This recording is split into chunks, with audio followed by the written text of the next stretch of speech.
berhasil membawa karakter kita seakan-akan jadi nyata gitu, seakan-akan peran kita yang pacaran itu nyata gitu, sampai orang kita pacaran beneran padahal itu cuma peran aja gitu, dan kita berhasil. Laki sekarang yang mungkin ingin dekat dengan Prilly, kalau buat saya sih pertama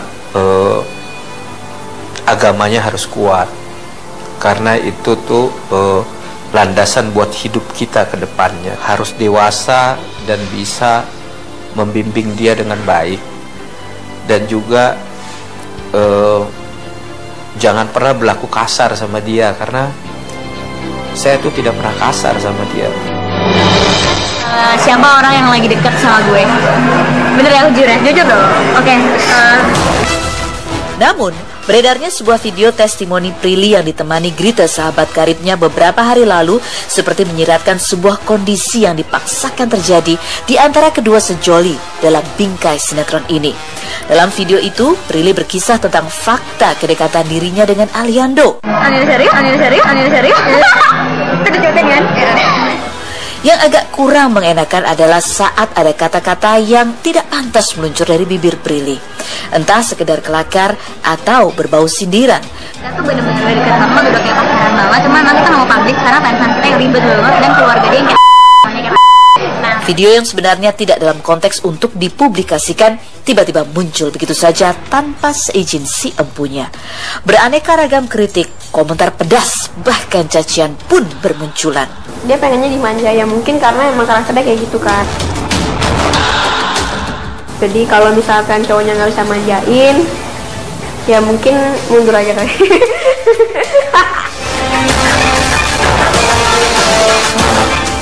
Tapi sekali lagi, sebagai artis, sisi lain Prilly tak hanya gosip asmara. Ia pernah sangat terganggu karena sebuah foto bugil mirip dirinya beredar di dunia maya. Kali ini, Prilly tak menangis. Ia geram.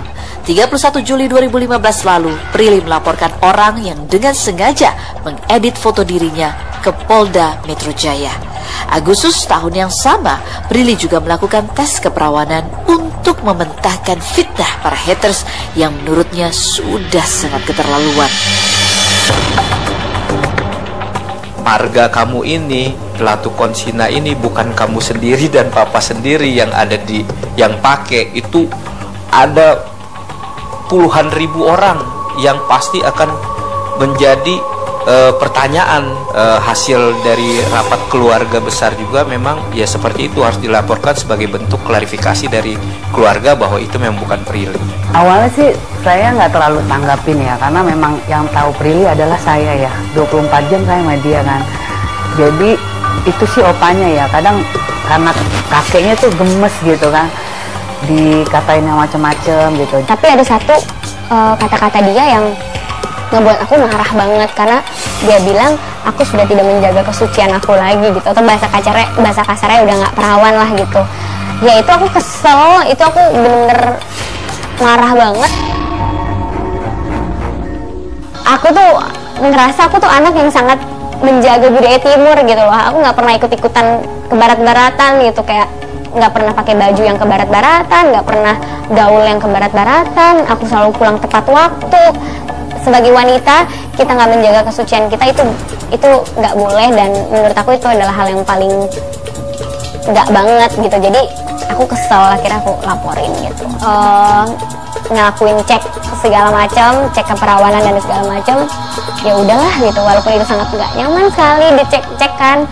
Cuma positifnya adalah orang jadi tahu kalau aku sampai sekarang masih menjaga kesucian aku, dan kalau sampai sekarang aku bukan cewek yang nggak benar gitu.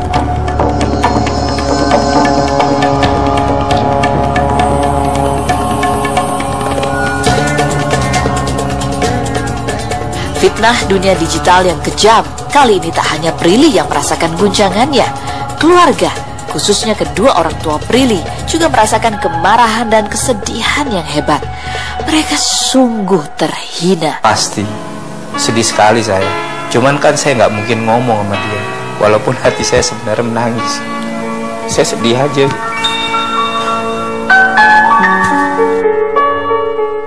Padahal dia anak yang baik.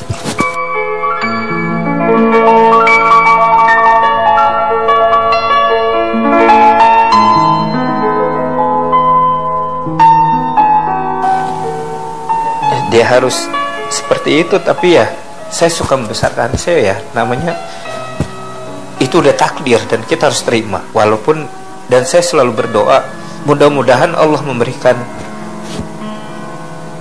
bayaran yang mahal buat kamu atas kesabaran kamu, saya bilang. Tapi dia kadang-kadang bikin kita sedih juga ya, kalau nggak mau keluar, nggak mau apa, gara-gara itu gitu. Maaf ya.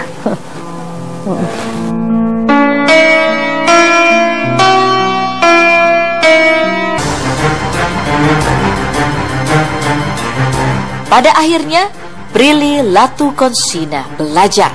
Persoalan tak usai karena dihindari atau dilupakan. Ia harus dihadapi dengan penuh keberanian.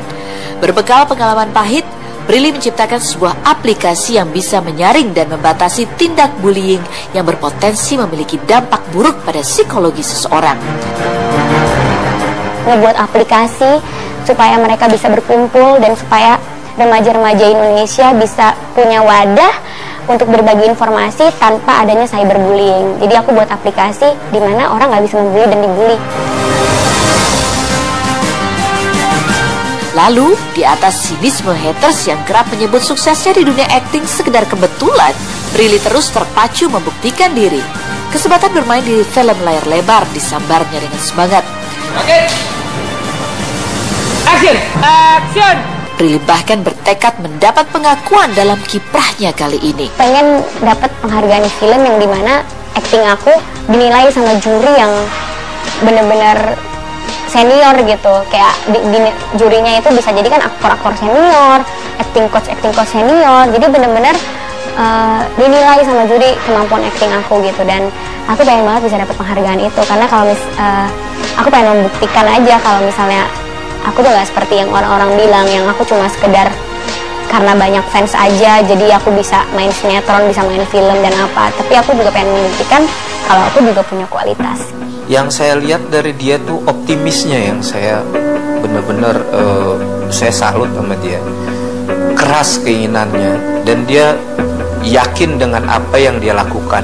Itu yang saya banyak juga melihat dari dia gitu loh. Ya buat Prilly, semoga karirnya makin bagus. Jangan lupa, jangan ninggalin sholat, jangan lupain adik-adik, gitu, saudara-saudara, gitu aja. Jangan sombong, itu yang paling penting.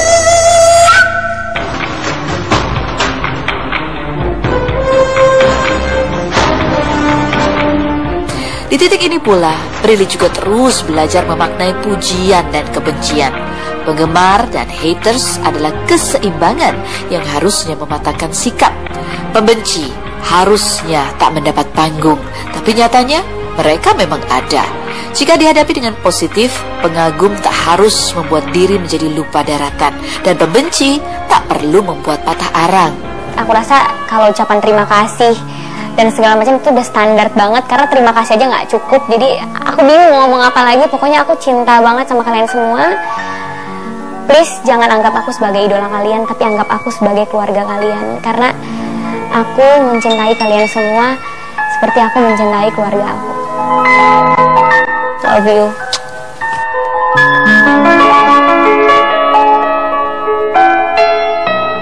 Aku mau ngucapin sih kalau buat hater sih terima kasih ya.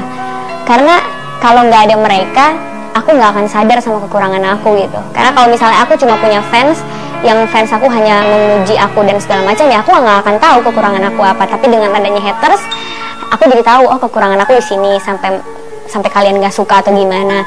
Terus karena kelakuan kalian, akhirnya aku bisa membuktikan ke orang-orang kalau aku nggak seperti yang kalian omongin gitu. Dan itu juga asalnya kan dari haters tersendiri itu. Jadi aku mau bilang terima kasih kalian sudah meluangkan waktu kalian untuk mencampuri hidup aku yang bahkan kalian mungkin kita nggak ada hubungan apa-apa gitu. Terima kasih sudah menghabiskan waktunya untuk aku dan sudah memotivasi aku menjadi lebih baik lagi, karena kalian aku bisa menjadi lebih baik dan aku jadi bisa tambah disayang sama orang-orang di sekeliling aku gitu. Di usia muda, Prilly mencapai yang banyak remaja lain tak rasakan. Tapi jalannya masih panjang. Ujian esok tak hanya selalu bisa dikira hari ini, bisa lebih berat atau sebaliknya. Tapi sejauh ada cinta yang kokoh di dekatnya, Prilly yakin ia akan terus berjalan dengan semangat dan optimis yang sama. Kekuatan itu datang dari kedua orang tuanya yang selalu siaga. Alhamdulillah berkat Prilly begini tentunya mengangkat harkat dan martabat keluarga. Yang tadinya kita tidak dikenal menjadi dikenal banyak orang, kan begitu. Dan terus ya artinya orang tuh melihat kita juga jadi lebih baik lah cara memandang kita, kan gitu. Mama sama papa adalah imigran dari surga buat aku. Malaikat gak bersayap yang selalu ada buat aku, mendampingi setiap langkah aku. Gak ada hal yang bisa mendeskripsikan seberapa besar rasa cinta aku. Ucapan I love you 1000 kali pun gak akan bisa ngewakilin rasa cinta aku ke mama dan papa gitu. Papa bangga sekali sama Prilly bisa mengangkat harkat dan martabat keluarga kita. Kamu tuh matahari buat kita semua. Kamu harus rajin beribadah, sholat, dan berdoa kelak. Mungkin kamu satu waktu nanti bisa mendapatkan suami yang baik gitu kan. Mama sayang banget sama kamu. Kamu anak yang baik, kamu anak yang penurut. Pokoknya Mama selalu support kamu dan sayang kamu.